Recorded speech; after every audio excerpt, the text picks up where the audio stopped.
We know when it began. It turned Dorr Street from the unrivaled hub of African American life in Toledo, full of shops and stores and camaraderie and family and economic energy, into, with a few exceptions, largely vacant, economically distressed corridor that now serves in many ways as a signal to the African American community of broken promises, neglect, and almost a sense of, oh, how little the power structure must care about us. Hello and welcome back to another episode of Building Local Power. I am your co-host Reggie Rucker, here with my co-host Luke Gannon. What's up, Luke? Hey, Reggie. You know, the end of this ILSR era is starting to hit me, and I'm a little scared and sad. Yeah, the countdown is on, and then it's beginning to start to feel so real, but I'm so excited with how we're closing out this Eras tour, if you will. I hope the Swifties will forgive me for that one. So, Luke, what do you have for us today? Continuing with our Toledo miniseries, which expands our racial justice storytelling project and our story map titled The Fall and Potential Rise of a Black Business District, we are turning to the mayor of Toledo, who details the history of federal policy that led to Dorr Street's destruction. In the late 1930s, federal agencies created by FDR's administration to stem the tide of Depression-era foreclosures and spur home ownership published color-coded maps to show where they perceived the risk of borrowers defaulting on government-backed mortgages. The maps rated the neighborhoods according to their characteristics, including the race of their residents. Predominantly black neighborhoods were described as high risk, regardless of the income status of their households. The largest portion of Toledo that was highlighted red, or risky, in the Home Owners Loan Corporation's map was the Dorr Street neighborhood of Toledo. Toledo's current mayor, Wade Kapszukiewicz, was born in 1972 and doesn't have first-hand memories of a time when the city had a thriving black business district, but he does know the history. Here's the mayor, speaking with ILSR's Ron Knox for ILSR's Racial Justice Storytelling Project.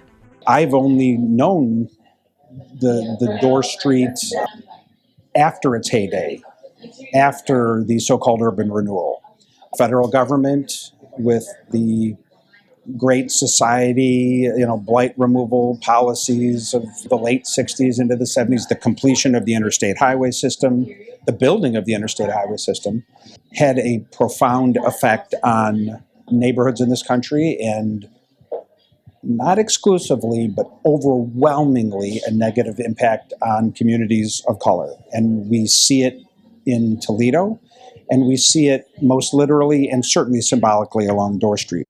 The 1956 Federal Aid Highway Act funded the construction of the long-planned interstate highway system that would connect American cities and hasten suburbanization. Local officials and policymakers around the country chose to build parts of the new highway system in central urban neighborhoods. These urban expressways serve to effectively clear blighted homes and businesses, typically from low-income neighborhoods. The effect was often to wreck neighborhoods that had little political influence to push back against city planners, neighborhoods that were almost always majority black. Toledo was no different. Our museum, when it was built in 1921, 22, early 20s, was connected. It was a 60-second walk from Lawrence Avenue and Detroit Avenue, which is just a turn of the corner, to Dorr Street. And so the museum was a part of the neighborhood. It was a part of the neighborhood. When the interstate was built, I-75, there was a choice about whether it should gouge up this neighborhood, that neighborhood, the other neighborhood.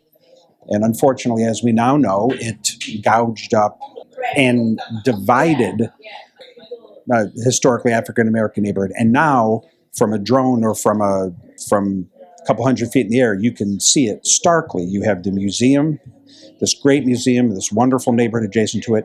You have this literal chasm, like a canyon, a Grand Canyon almost. And then on the other side, impossible to get to connect, is the neighborhood now largely African American, very challenged, that can't get to the museum. You might say, well, the museum's not for everyone. It's a symbol. They can't get to the amenities that we all should enjoy. And that one story can be told and seen countless times throughout Toledo's history. We know when it began. It turned Dorr Street from the unrivaled hub of African American life in Toledo, full of shops and stores and camaraderie and family and economic energy, into, with a few exceptions, largely vacant, economically distressed corridor that now serves in many ways as a signal to the African American community of broken promises, neglect, and almost a sense of, oh, how little the power structure must care about us. They obviously don't care about us, or else the situation wouldn't be allowed to endure, because the interstate and urban renewal began to negatively affect the character of Dorr Street. Almost immediately, there was a recognition by the power brokers that, whoops, we might have screwed up here. It's okay, we'll make it right. We'll do this, this, and this. We'll do A, B, and C, and X, Y, and Z.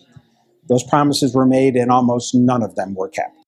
By the summer of 1974, most of the buildings on Dorr Street were gone, taking the once thriving businesses with them. Today, while a few Black-owned businesses remain, the corridor largely stands empty, a testament to the decades of damage inflicted by transportation and housing racism on the neighborhood. The interstate highway system in Toledo was completed in 1972, probably a little later than other parts of the United States. And it is not a coincidence, in my opinion, that Toledo's population steadily grew from its first census. Toledo was founded in the 1830s, so the first federal census was in 1840. And our population steadily grew every 10 years. It was larger in 1850 than it was in 1840, larger still in 1860, 1870, 1920, 30, 40. The city consistently grew up until the census of 1970, when it peaked at about 383,000 people. And then for the first time, beginning with the census of 1980, population was a little lower. 10 years later, 1990, it was lower still, 2010. And don't get me wrong, there were a lot of factors that went into that. But it is more than a coincidence that the population decline of Toledo began the instant the interstate highway system was completed in Toledo. Other parts of the country, it was completed a little earlier. We were a little late to the game, but I-475, which is kind of our beltway that connected the whole system, was finished in the spring of 1972.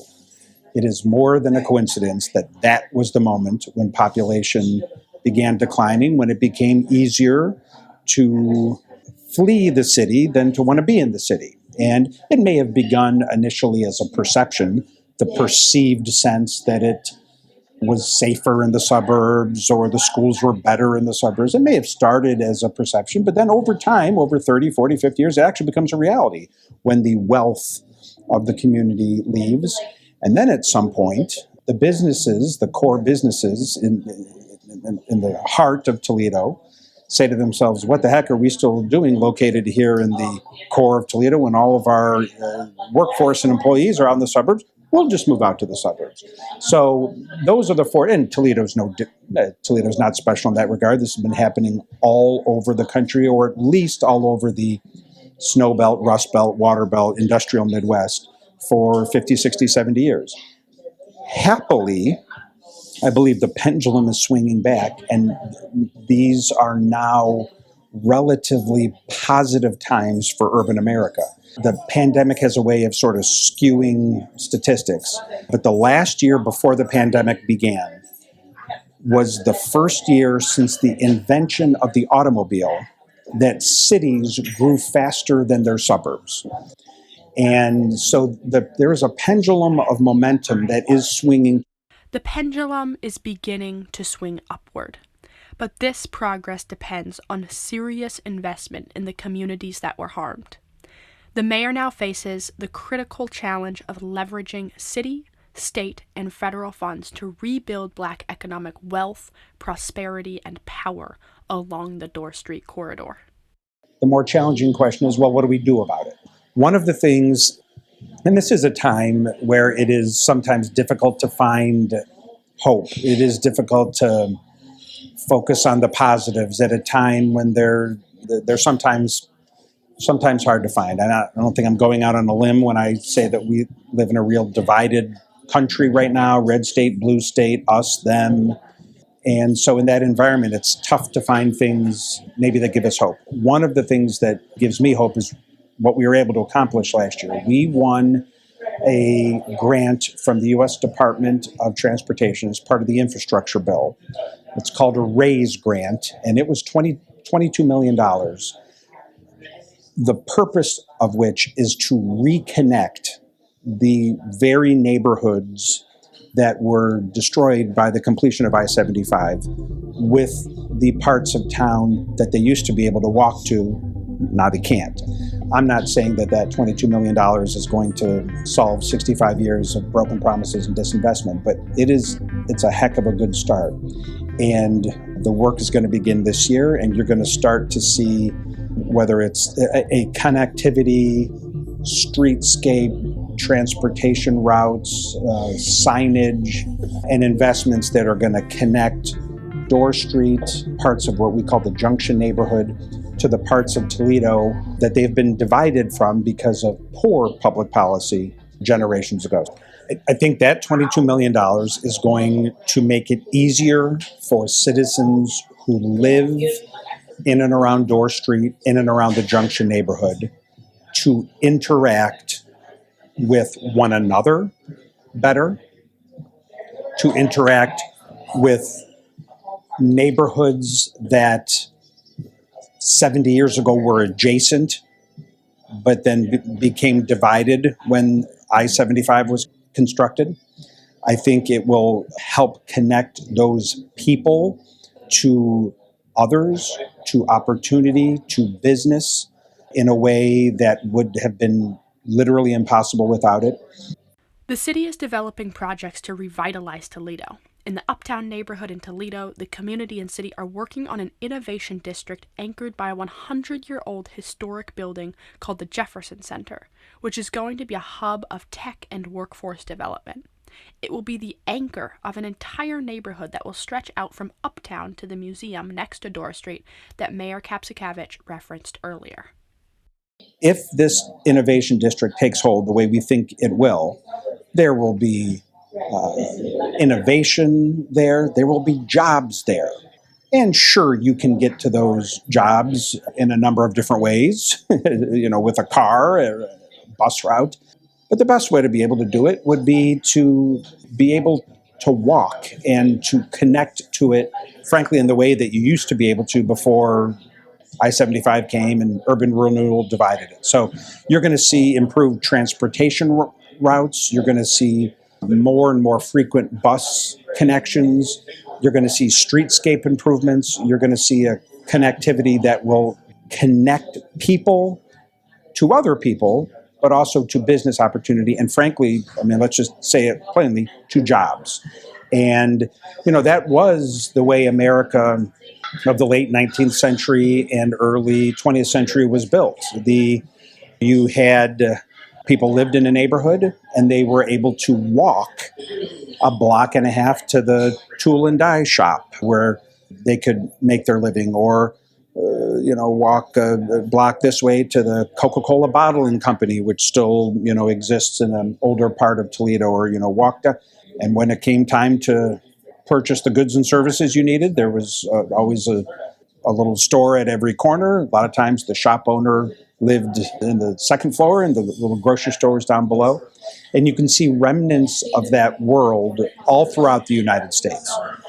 For better or for worse, the automobile has changed an awful lot of that. And now, and for years, people have their automobile and driven out to a suburban shopping complex to go to the mall or the super center, and that might start in dribs and drabs at first in the late 50s, early 60s, but then the momentum becomes real. Federal investment is crucial for rebuilding our cities.